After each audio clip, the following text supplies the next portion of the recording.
নমস্কাৰ চাবলৈ আৰম্ভ কৰিছে আছামিজ ট্ৰেণ্ডিং আজি 5 মাৰ্চ আৰু আজিৰ দিনটোৰ কেইবাটাও গুৰুত্বপূৰ্ণ খবৰ লৈ সিচৰ এনেধৰণৰ খবৰসমূহ নিতৌ চাবলৈ চেনেলটো ছাবস্ক্ৰাইব কৰি ভিডিঅ'টোত এটা লাইক কৰি দিবলৈ আজিৰ দিনটোৰ প্ৰথমটো ব্ৰেকিং নিউজ পুনৰ মিয়া প্ৰসংগক লৈ উত্তাল বিধানসভাৰ সদন মিয়া প্ৰসংগক লৈ পুনৰবাৰ উত্তাল হৈ পৰিছে সদন ৰূপজ্যোতি কুৰ্মীক উভতি ধৰিলে AIUDF বিধায়ক আৰু অখিল গগৈয়ে কিয় মিয়া শব্দ ক'ব বুলি প্ৰশ্ন কৰিছিল ৰূপজ্যোতি কুৰ্মীয়ে বাৰে বাৰে সদনত সাম্প্ৰদায়িক মন্তব্য কৰিছে বুলি খুব AIUDFৰ বিধায়কৰ সদায় এনেকৈ সদনত সাম্প্ৰদায়িক কথা কৈ থাকিলে নহব মিয়া কৰিলে সাহস কৰিছে নেকি বুলি AIUDF বিধায়কক প্ৰশ্ন ৰূপজ্যোতি কুৰ্মীৰ সদনত কিয় বাৰে বাৰে মিয়া বুলি ক'ব হুংকাৰ প্ৰদান কৰিছে AIUDFৰ বিধায়কে ৰূপজ্যোতি কুৰ্মীক সদনত ক্ষমা খোজাৰ দাবীৰে উত্তাল পৰিৱেশ মিয়া প্ৰসংগক লৈ পুনৰবাৰ বিধানসভাৰ মজিয়াত উত্তাল হৈ পৰিছে ৰূপজ্যোতি কুৰ্মীৰ বিৰুদ্ধে AIUDFৰ বিধায়কৰ ক্ষোভ দেখিবলৈ পোৱা গৈছে সমান্তৰালভাৱে বিধায়ক অখিল গগৈও ক্ষোভ উজাৰিছে ৰূপজ্যোতি কুৰ্মীৰ ওপৰত দিবলৈছো আন এটা গুৰুত্বপূৰ্ণ খবৰ বাংলাদেশী সজাই ডিটেনশ্যন কেম্পত ভাৰতীয় নাগৰিকক হাৰাশাস্তি কৰিছে হিমন্ত বিশ্ব শৰ্মাৰ বিজেপি চৰকাৰে আৰু এই প্ৰসংগটো উত্তপ্ত পৰিস্থিতিৰ সৃষ্টি হৈছে সদনত ডিটেনশ্যন কেম্প বাংলাদেশী প্ৰসংগক লৈ উত্তাল বিধানসভাৰ সদন বিধানসভাৰ মজিয়াত যুক্তি বিধায়ক নুৰুল হুদাৰ হিমন্ত চৰকাৰৰ বিৰুদ্ধে সৰব কংগ্ৰেছ নুৰুল হুদাৰ যুক্তিত জাঙুৰ খাই উঠিল শাসকীয় দল কংগ্ৰেছ বিধায়কৰ মতে আক্ৰোশমূলকভাৱে বিশেষ জাতিক টাৰ্গেট কৰিছে একাংশই বাংলাদেশীৰ নামত ভাৰতীয় নাগৰিককহে কৰা হৈছে হাৰাশাস্তি বাংলাদেশী সজাই ডিটেনশ্যন কেম্পলৈ পঠোৱা হৈছে খিলঞ্জীয়া লোকক ডিটেনশ্যন কেম্পত থকা সকলোবোৰ বাংলাদেশী হয় নে নহয় সন্দেহ আছে যিসকল বাংলাদেশ দেখাই নাই সেই সকলকো আজি বাংলাদেশী সজাই কেম্পলৈ পঠিয়াই দিছে স্বাধীনতা সংগ্ৰামীৰ নাতি পুতিকো বাংলাদেশী সজাইছে একাংশই থানাত ভোটাৰ তালিকা চাই বাংলাদেশী সজোৱাটো গ্ৰহণযোগ্য নহয় ডিটেনশ্যন কেম্পত মৃত্যু হোৱা লোকৰ মৃতদেহ কিয় পঠোৱা হোৱা নাই বাংলাদেশলৈ যদি তেওঁলোক বাংলাদেশীয়েই হয় কিয় অসমৰ মাটিত সৎকাৰ কৰা হৈছে মৃতদেহ চৰ্ত সাপেক্ষে ডিটেনশ্যন কেম্পৰ পৰা জামিন লাভ কৰা সকলক লৈও প্ৰশ্ন কংগ্ৰেছ বিধায়কৰ আৰু এইবাৰ ডিটেনশ্যন কেম্পত থকা লোকক লৈ সৰব হৈ পৰিছে কংগ্ৰেছ বিধায়ক ডিটেনশ্যন কেম্প বাংলাদেশী প্ৰসংগক লৈ উত্তাল হৈ পৰিছে বিধানসভাৰ মজিয়াত যুক্তি কংগ্ৰেছ বিধায়ক নুৰুল হুদাৰ হিমন্ত বিশ্ব শৰ্মাৰ বিজেপি চৰকাৰৰ বিৰুদ্ধে আক্ৰমণাত্মক ৰূপত আজি দেখিবলৈ পোৱা গৈছে কংগ্ৰেছৰ বিধায়ক নুৰুল হুদাক বিজেপি চৰকাৰৰ বিৰুদ্ধে কেইবাটাও বিস্ফোৰক অভিযোগ উত্থাপন কৰিছে বিধায়কগৰাকীয়ে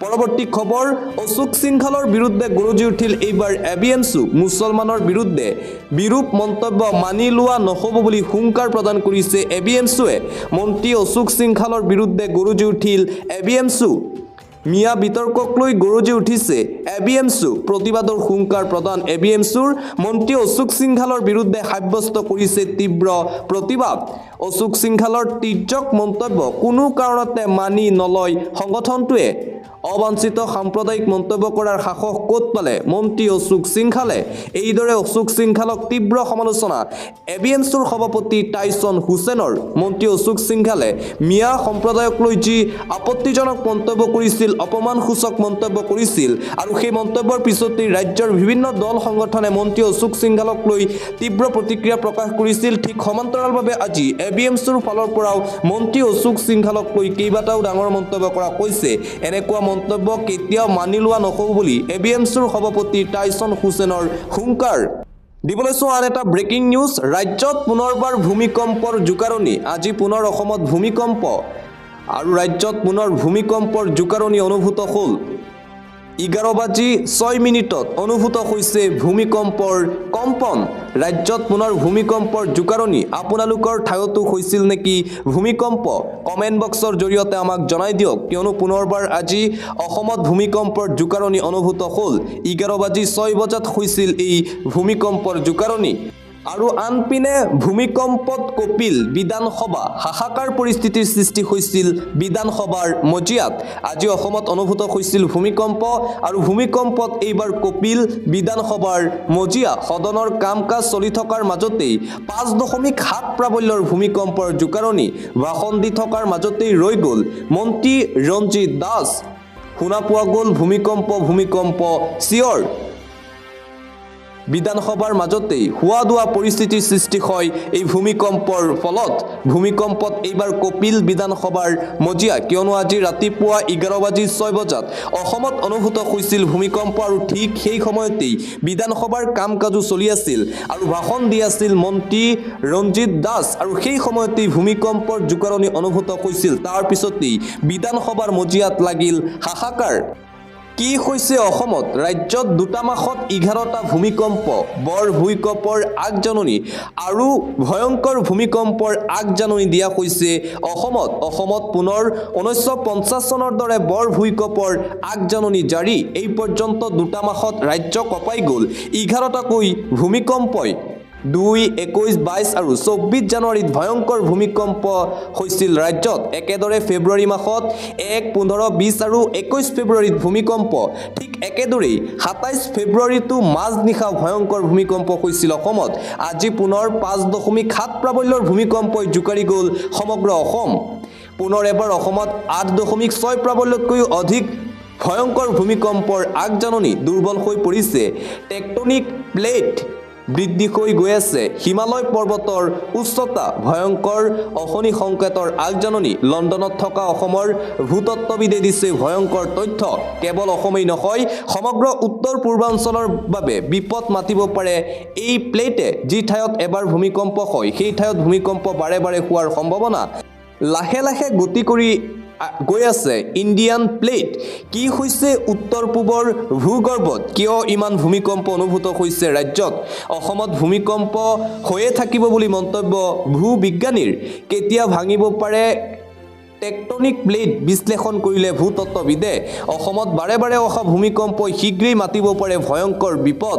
ইতিমধ্যেই চীনা গৱেষকৰ তথ্যৰ পাছতেই ভাৰতত লাগিছে খলকনি ভূতত্ত্ববিদ লিওৰ নেতৃত্বত হোৱা গৱেষণাত এই ভয়ংকৰ তথ্য যিকোনো মুহূৰ্ততে টেকটনিক প্লেট ভাঙি দুভাগত ভাগ হোৱাৰ আশংকা ভূতত্ত্ববিদৰ ইউৰেছিয়ান প্লেটৰ সৈতে হোৱা সংঘৰ্ষৰ ফলত দুৰ্বল হৈ পৰিছে টেকটনিক প্লেটৰ অংশ যাৰ বাবে যিকোনো মুহূৰ্ততে ভূগৰ্ভৰ এটা অংশ খহি নদীৰ সৃষ্টি হ'ব পাৰে তিব্বতত হোৱা ভূমিকম্পৰ জোকাৰণিৰ ফলত ভাৰসাম্য হেৰুৱাইছে ভূগৰ্ভই ভাৰতৰ কেইবা ঠাইতো 100 কিলোমিটাৰ গভীৰ অংশত দেখা গৈছে বৃহৎ ফাট যাৰ ফলত এই ফাট বিস্তাৰিত হৈ দুভাগত বিভক্ত হ'ব পাৰে ভূখণ্ড ইয়াৰ প্ৰভাৱ পৰিব পাৰে হিমালয়ৰ ওপৰতো আৰু এইবাৰ ভয়ংকৰ ভূমিকম্পৰ আগজাননী দিয়া কৈছে ভূতত্ত্ববিদৰ ফালৰ পৰা অসমত পুনৰ 1950ৰ পৰিস্থিতি সৃষ্টি হোৱাৰ আশংকা কৰা হৈছে আন এটা গুৰুত্বপূৰ্ণ খবৰ গ্ৰেপ্তাৰ হ'ব পাৰে প্ৰফুল্ল কুমাৰ মহন্তৰ কন্যা গাড়ী চালকক প্ৰহাৰ কৰি এইবাৰ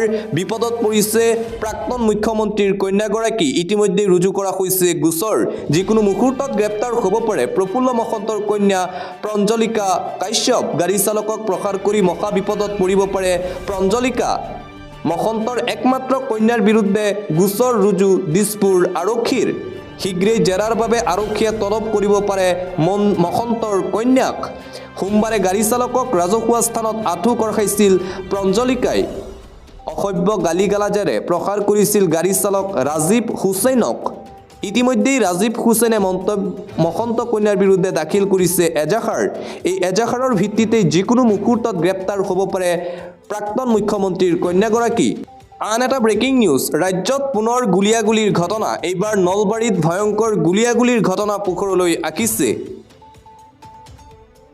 গৰু চোৰলৈ লক্ষ্য কৰি গুলি চলালে অসম আৰক্ষীয়ে পুনৰ আৰক্ষীৰ বন্দুকৰ গুলি গৰু চুৰি কৰি আনি আৰক্ষীৰ বাহনত খুন্দিয়াই পলাইছিল চোৰকেইটাই আৰক্ষীৰ গুলিত বাহন এৰি পলাল চোৰৰ দল ইতিমধ্যেই আৰক্ষীয়ে জব্দ কৰিছে গৰু চোৰৰ সেই বিশেষ বাহন নলবাৰীৰ মুকালমুৱাৰ গলদিগলত এই গুলীচালনাৰ ঘটনা সংঘটিত হৈছে বুলি জানিব পৰা গৈছে আন এটা গুৰুত্বপূৰ্ণ খবৰ, ঔষধ ক্ৰয় কৰিবলৈ ৰোগীক বাধ্য কৰাব নোৱাৰিব ব্যক্তিগত হাস্পাতালে। ব্যক্তিগত হাস্পাতালক লৈ নতুন নিৰ্দেশনা, দুখীয়া দৰিদ্ৰৰ পৰা ঔষধৰ নামত টকা ঘটাব নোৱাৰিব ব্যক্তিগত চিকিৎসালয়ে। মন গ'লেই অত্যাধিক দাম ল'ব নোৱাৰিব ৰোগীৰ পৰা ব্যক্তিগত হস্পিতালসমূহে। ব্যক্তিগত চিকিৎসালয়ৰ নাকি লগাবলৈ বৃহৎ ৰায় উচ্চতম ন্যায়ালয়ৰ। কেৱল হাস্পাতালেই নহয়, চৰকাৰকো সকীয়াই দিলে সৰ্বোচ্চ ন্যায়ালয়ে। দেশৰ দুখীয়া দৰিদ্ৰক সুলভ মূল্যত ঔষধ যোগানত ব্যৰ্থ হৈ পৰিছে চৰকাৰ।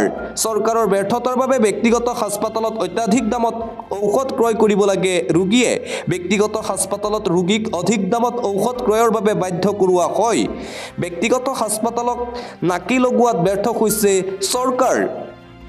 ৰোগীৰ অনিচ্ছাৰ পাছতো ব্যক্তিগত হাস্পাতালৰ ফাৰ্মাচীত ঔষধ কিনিব লগা হয়। চৰকাৰৰ কাৰণে ৰোগীক হাৰাশাস্তি কৰিবলৈ সুবিধা পাইছে ব্যক্তিগত হাস্পাতালে। ব্যক্তিগত হাস্পাতালক নাকি লগোৱাৰ ব্যৱস্থা কৰক শীঘ্ৰেই চৰকাৰে। ব্যক্তিগত হাস্পাতালৰ শোষণক লৈ সৰ্বোচ্চ ন্যায়ালয়ৰ এই বৃহৎ ৰায়দান। দুখীয়া দৰিদ্ৰ লুণ্ঠন চলাবলৈ সুবিধা নিদিব চৰকাৰে। সুলভ মূল্যত সাধাৰণ ৰাইজে দৰৱ পোৱাটো নিশ্চিত কৰক শীঘ্ৰেই চৰকাৰে। দুখীয়া দৰিদ্ৰৰ পৰা ঔষধৰ নামত টকা ঘটিব নোৱাৰিব এতিয়াৰে পৰা ব্যক্তিগত হাস্পাতালসমূহে।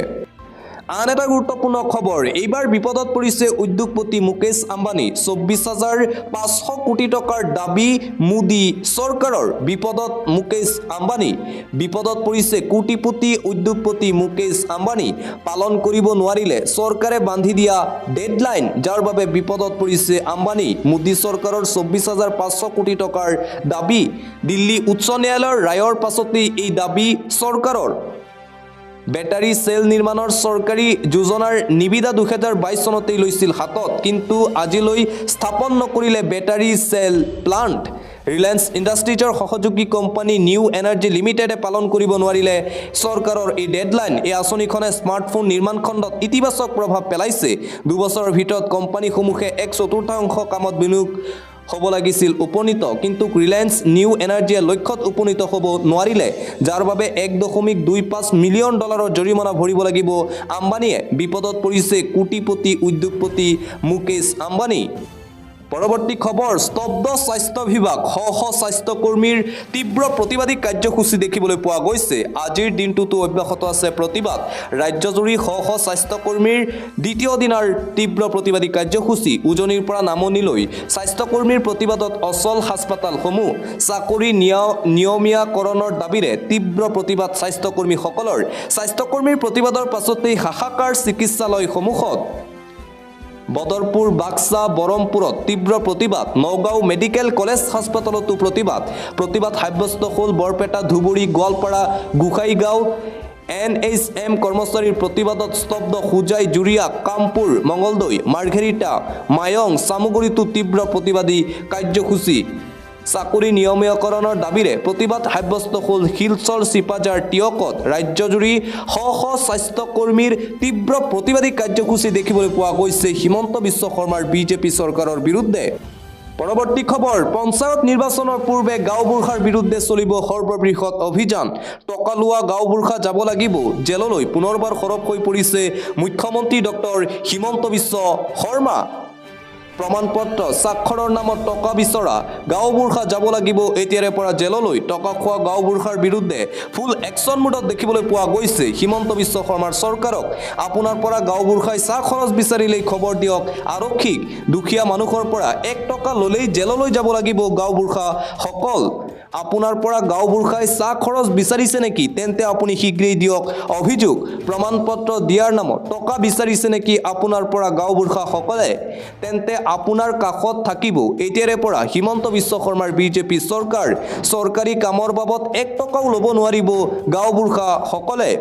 ধৰা পৰিলেই ৰঙাঘৰৰ আলহী হ'ব লাগিব গাঁওবুঢ়াসকল। ফুল একশ্যন মোডত দেখিবলৈ পোৱা গৈছে গাঁওবুঢ়াৰ বিৰুদ্ধে হিমন্ত বিশ্ব শৰ্মাৰ বিজেপি চৰকাৰক।